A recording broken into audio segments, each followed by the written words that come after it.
तर आजची सर्वात मोठी बातमी ती म्हणजे मध्य रेल्वेवरती ही मोठी दुर्घटना घडल्याचं सध्या समोर आलेलं आहे। मध्य रेल्वेवर हा मोठा अपघात झालेला आहे। 9:50 दिवा ते मुंब्रा स्थानकांदरम्यान हा अतिशय दुर्दैवी आणि मोठा अपघात झाला।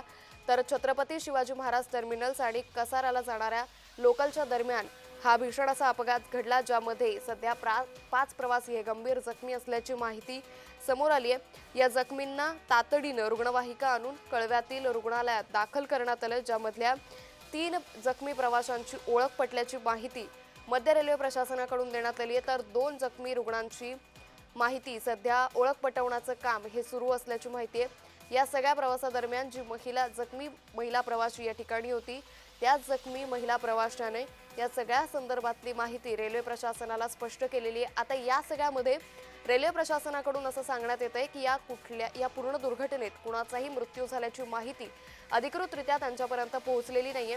त्यामुळे एकंदरीतच या दुर्घटनेमध्ये नेमकी किती जणांचा मृत्यू झालाय, त्याचबरोबर नेमकी आणखी किती जण जखमी आहेत या संदर्भातली अधिकृत माहिती रेल्वे प्रशासन नेमकं कधी देणार हे पाहणं अतिशय महत्त्वाचं ठरणार आहे। त्यामुळे या घटनेमुळे एकंदरीतच मध्य रेल्वेवरील प्रवाशांमध्ये सध्या भीतीचं वातावरण पसरल्याचं पाहायला मिळतंय। राजकीय नेत्यांकडून देखील या संदर्भात आता चौकशीचे निर्देश देण्यात आल्याचं पाहायला मिळतंय। ही दृश्य सध्या आपण पाहतोय।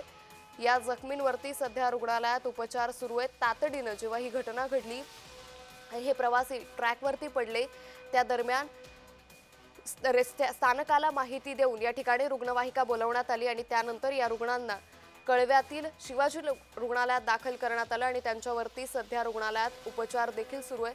आता ही दृश्य आपण सध्या कळवा रुग्णालयाबाहेरून पाहतोय। शिवाजी रुग्णालयामध्ये या प्रवाशांवरती सध्या उपचार सुरू आहे। त्यामुळे हे प्रवासी नेमकी किती जखमी आहेत, त्यांची प्रकृती नेमकी कशी आहे, त्याचबरोबर जे रुग्ण या ठिकाणी दाखल करण्यात आलेले आहे त्यांच्यामध्ये काही रुग्ण मृत घोषित करण्यात आलेत का, हे देखील पाहणं आता अतिशय महत्त्वाचं ठरणार आहे। त्यामुळे कळवा हॉस्पिटल बाहेरून ही सध्या आपण थेट दृश्य पाहतोय। कळवा हॉस्पिटल बाहेर खासदार श्रीकांत शिंदे देखील दाखल झाल्याचं पाहायला मिळतंय। त्यामुळे खासदार श्रीकांत शिंदेंकडून या सगळ्या घटनेसंदर्भात सध्या आढावा घेतला जातोय। आता एकंदरीतच श्रीकांत शिंदे हे नंतर माध्यमांशी बोलताना नेमकी काय अधिकृत माहिती देतात हे पाहणं अतिशय महत्त्वाचं ठरणार आहे। तर कळवा रुग्णालयामध्ये या जखमींना दाखल करण्यात आलं होतं आणि आता त्याच ठिकाणी खासदार श्रीकांत शिंदे दाखल झाल्याचं देखील पाहायला मिळतंय। या सगळ्या प्रकरणी आता नेमकी चूक कुणाची होती, रेल्वे प्रशासनाला या दोन्ही गाड्यांमध्ये नेमकी किती प्रवासी होते, गर्दी होती का, त्यामुळे ह्या ट्रेन पास होताना ही अशा पद्धतीनं दुर्घटना घडणं कशा पद्धतीनं शक्य आहे, या सगळ्याची सखोल चौकशी केली जाते। त्याचबरोबर खासदार डॉक्टर श्रीकांत शिंदे आता कळवा रुग्णालयामध्ये दाखल झाले, ज्या ठिकाणी या दुर्घटनेमध्ये जखमी झालेल्या रुग्णांना दाखल करण्यात आलेले, त्यांची विचारपूस ही श्रीकांत शिंदे यांच्याकडून केली जाते। त्याचबरोबर श्रीकांत शिंदे हे माध्यमांसमोर नेमकं काय बोलणार, रेल्वे प्रशासन एका बाजूला पत्रकार परिषद घेते आणि आता दुसरीकडे श्रीकांत शिंदेंकडून आढावा घेतला जातोय।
त्यामुळे खासदार श्रीकांत शिंदे कळवा रुग्णालयाच्या ठिकाणी आता दाखल झाल्याचं पाहायला मिळतंय। जखमींची विचारपूस, त्याचबरोबर या ठिकाणी नेमकी ही दुर्घटना कशी घडली याची चौकशी देखील सध्या त्यांच्याकडून केली जाते।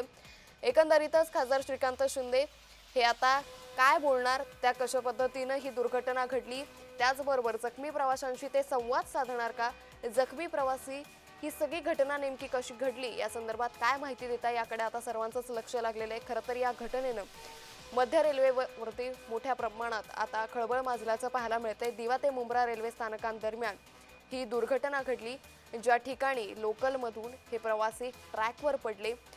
दोन ट्रेन पास होत असताना, विरुद्ध दिशेने पास होत असताना हे प्रवासी घासल्या गेले, एकमेकांचा धक्का लागला आणि त्या दरम्यान हे प्रवासी ट्रॅकवर पडल्यानं ही दुर्घटना घडली, ज्यामध्ये 13 ते 14 प्रवासी जखमी असल्याची माहिती रेल्वे प्रशासनाकडून देण्यात आली। मात्र या दोन्ही ट्रेनमध्ये रोजप्रमाणेच गर्दी होती असं रेल्वे प्रशासनाकडून सांगण्यात आलं।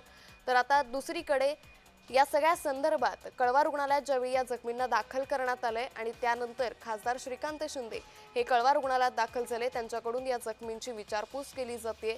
ही दुर्घटना नेमकी कशी घडली, त्याचबरोबर या सगळ्या प्रकरणी आता जखमी नेमकं काय म्हणतात, प्रत्यक्षदर्शी देखील कशा पद्धतीने माहिती देतात हे पाहणं अतिशय महत्त्वाचं ठरणार आहे। कारण ही जी घटना घडली ती स्थानकादरम्यान नाही घडली, तर मुंब्रा ते दिवा या रेल्वे स्थानकांच्या मध्ये ही दुर्घटना घडली, त्यामुळे या ठिकाणी सीसीटीव्हीची कुठलीही उपलब्धता नव्हती।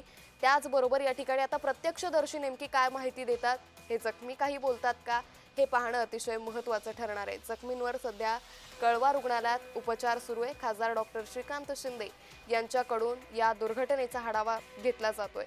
दिवा ते मुंब्रा रेल्वे स्थानकांदरम्यान ही दुर्घटना घडली, यामध्ये प्रवासी ट्रॅकवर पडले, ज्यामध्ये सध्या 5 जखमींवरती कळव्यातील शिवाजी रुग्णालयात हे उपचार केले जात आहे, ज्या ठिकाणी खासदार श्रीकांत शिंदे हे दाखल झालेले आहेत। हे प्रवासी नेमके कसे खाली पडले, यामध्ये चूक नेमकी कोणाची होती हे अद्यापही समजू शकलेलं नाहीये। दरम्यान ॲम्ब्युलन्समधून या रुग्णांना, या जखमींना जवळच्याच कळवा रुग्णालयामध्ये दाखल करण्यात आलं। तर छत्रपती शिवाजी महाराज टर्मिनल्स ते कसारा जाणाऱ्या या लोकलमध्ये हा दुर्दैवी अपघात झाला, ज्यामध्ये 13 ते 14 प्रवासी जखमी झाल्याची माहिती समोर आली। तर ही दृश्य आपण सध्या कळवा रुग्णालयातली पाहतोय। कळवा रुग्णालयात खासदार श्रीकांत शिंदे हे दाखल झाले।